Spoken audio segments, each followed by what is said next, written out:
Council's mistake. The Galactic Council chamber was silent. Hundreds of alien leaders sat in a wide circle. Their many eyes were fixed on a large hologram in the center. The air felt heavy with fear and confusion. On the hologram, a battlefield played again and again. Explosions filled the ground with fire and smoke. Alien war machines moved forward with power and confidence. Then the humans appeared. They did not wear shining armor. They did not use glowing weapons. They moved slowly and carefully. Small groups, calm steps, steady aim. The aliens expected panic. They expected screaming and retreat, but the humans showed none of that. They moved as if chaos was normal to them. Blasts hit near them. Metal screamed through the air. Still, the humans did not break formation. They covered each other. They advanced. They survived. A tall, insect-like council member clicked its mandibles. These must be their elite warriors. It said, no normal soldiers could survive this. Another council member, covered in silver scales, leaned forward. They show no fear, she said. They act like this is routine. The recording showed a human dragging a wounded ally to safety. Another human stepped into danger without hesitation.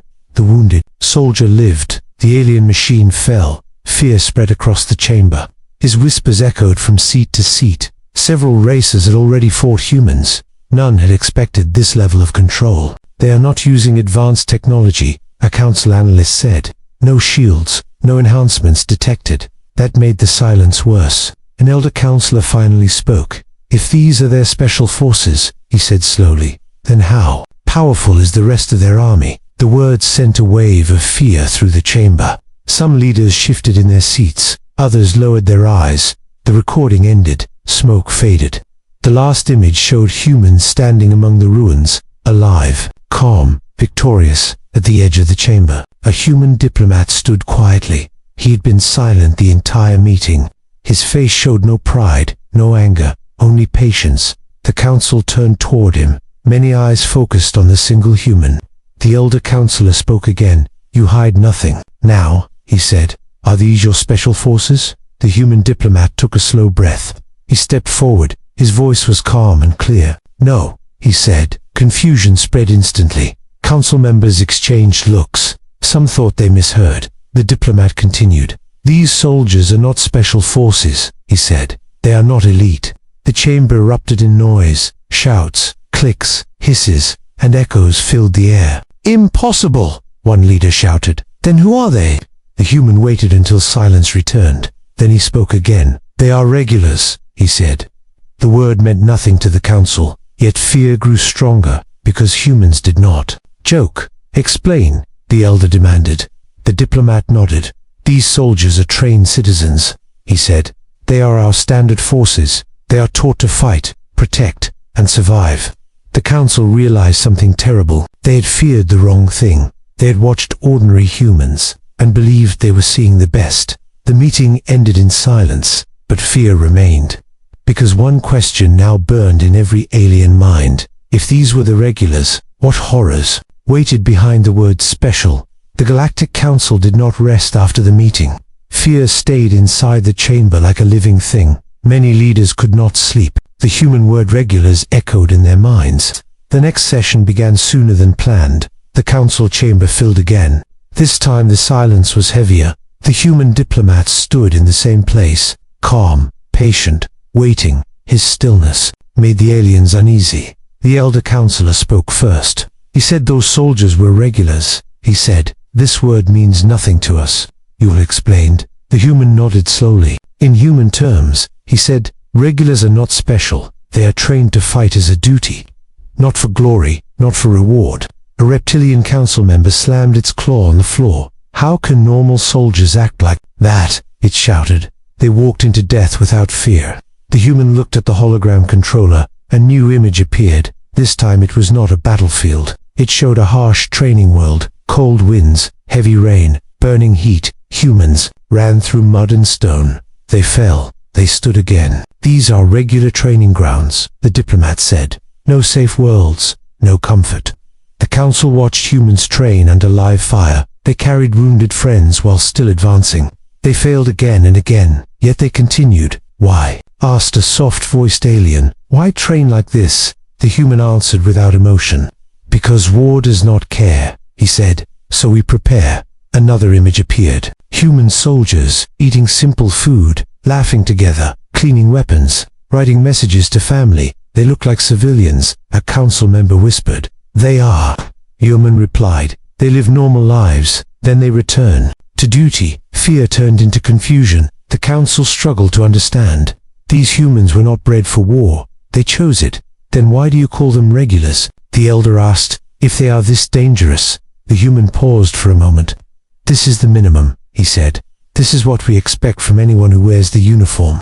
The chamber went quiet. Several leaders looked away. Others trembled. One counselor asked the question they all feared. If this is the minimum, who are your special forces? For the first time, the human did not answer quickly. His calm expression changed. Just slightly. Those units, he said slowly, are not meant to be seen. The lights dimmed. The hologram flickered. A warning symbol appeared. Classified, the system said. The human raised his hand. I advise against this, he said. Knowing may change how you see us forever. The council argued among themselves. Fear fought with curiosity. Pride fought with survival. Finally, the elder spoke. Show us, he said. We must know. The human looked at them all, then nodded. The screen turned black. A single line of text appeared. Special Forces footage authorized. The council leaned forward, hearts racing, breathing slow and heavy. They did not yet know that this knowledge would break their confidence forever, and that the word regulars was only the beginning.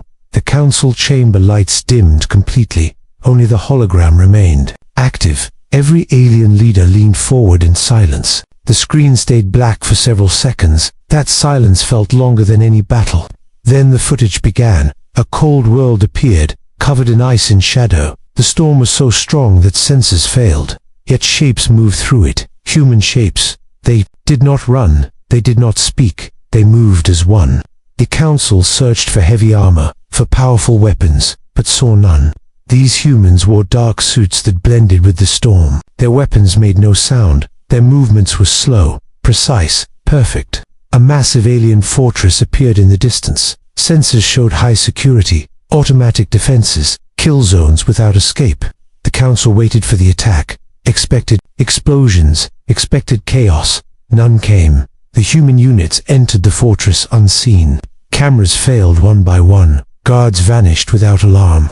A council member whispered in fear. They are ghosts inside the fortress. The humans moved through corridors like shadows. One mistake would mean death. But there were no mistakes. The footage changed. A lava world appeared. Heat levels beyond survival limits. Humans advanced anyway. Their breathing slow. Their focus unbroken. One slipped near the edge. Another caught him instantly. No words exchanged.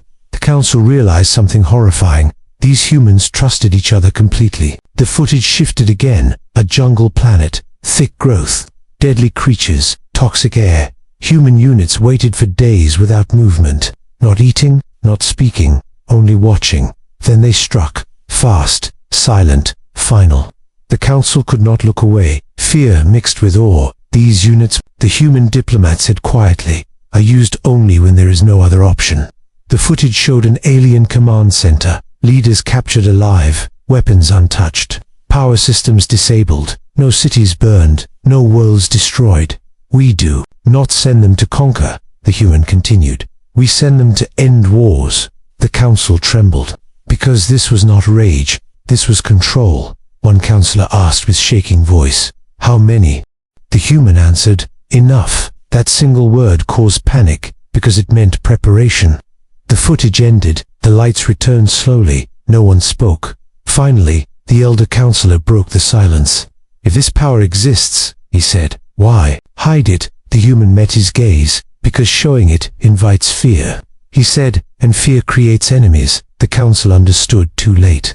Humans did not want dominance. They wanted stability. But fear had already taken root. In the shadows of the chamber, a message was being sent. An empire had made its choice. They would strike first, believing surprise could save them. The human diplomat felt it, though he said nothing.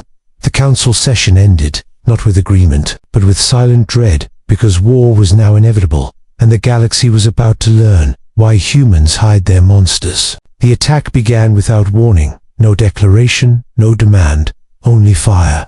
The alien empire struck human space at the edge. Civilian systems, trade routes, quiet worlds. They believed humans would panic. They believed fear would break them. The first ships fell from hyperspace, weapons charged, cities targeted. But something went wrong immediately. Human alarms sounded across the systems. Not loud, not chaotic, but clear and steady. Civilians moved with purpose. Shelters opened, children guided, elders protected. There was no screaming, no confusion. On farming worlds, workers dropped tools, opened hidden lockers, and armed themselves. On trade stations, crews sealed sections, redirected power, and prepared defenses. These are civilians, an alien commander said in confusion. Why are they organized? Human regular forces arrived fast, not in massive fleets, but in precise waves. They did not rush, they positioned, they adapted. Alien ships fired with full power. Human ships responded with calm accuracy, disabling engines, cutting communication. The invasion slowed, then stopped. Ground forces landed, expecting easy control. Instead, they met resistance everywhere. City streets turned into traps. Buildings became shields. Every corner was watched. Humans fought together, soldiers and civilians side by side, no hesitation. The alien command struggled to understand. This is not a military response, they said. This is a society response. Hours passed. The invasion forces lost coordination. Supplies ran low. Morale collapsed. Then the real silence came. Alien sensors failed. Communications cut out. Command units went dark. Human special forces had arrived. They did not announce themselves. They did not attack cities. Alien leaders vanished from secured rooms. Battle plans were erased. Fleet commands disabled. An alien admiral watched his screens go black. He never saw the humans behind him, across space. The invasion ended without a final battle. Ships powered down. Troops surrendered. Orders stopped coming. The war was over, before most of the galaxy realized it had begun. On the Galactic Council station, emergency messages flooded in. Reports of failure, of loss, of shock. The council reconvened in panic. Fear no longer hidden. They did not destroy us. One leader whispered. They dismantled us. The human diplomat arrived calmly, as if nothing had changed. He looked around the chamber, at the broken confidence, at the shaking leaders. This attack, he said quietly, was unnecessary. No, one argued. The council understood the truth now. The humans had not won through rage or cruelty. They won through preparation, unity, and restraint. But the greatest fear remained unspoken. If this was how humans ended a war, what would they do if pushed further? The answer waited, in silence, in readiness. The Galactic Council gathered one last time. The chamber felt smaller now, not because of size, but because of understanding. Many seats were empty, empires broken, leaders removed, wars ended before they could grow.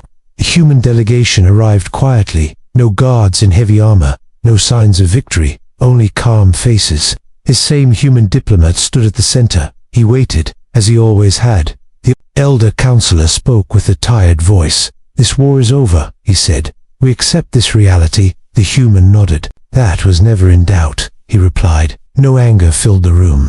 No threat followed the words. Another council member asked softly, why did you not destroy us? The human looked around the chamber, at worlds still standing, at lives still living, because destruction is easy, he said. Control is harder. The council listened closely now. Fear had changed into respect. You feared our special forces, the human continued, but they were never the real danger. The hologram activated one final time. It showed human cities, schools, hospitals, factories. You feared the shadows, he said, but the truth stands in the light. The image changed again. Humans training together. Soldiers, workers, doctors, engineers. Our strength, he said, is not in secret units. The final image appeared, millions of humans standing side by side, different faces, different worlds, one purpose. You should fear our regulars, the human said, because they are everywhere. They are ready. Silence ruled the chamber. The elder counselor lowered his head. We misunderstood humans, he admitted. We saw weapons, but not values. The human stepped back. We prepare for war, he said, so we do not have to fight it. The council finally understood. Humans did not build armies, for conquest, they built them for survival. A new agreement was signed that day. Borders respected, peace enforced, not by fear, but by certainty. As the meeting ended, one truth remained clear. Humans were not dangerous because they loved war. They were dangerous because they planned for it. The Council's final fear was not human power. It was human unity, and that fear would keep the galaxy at peace.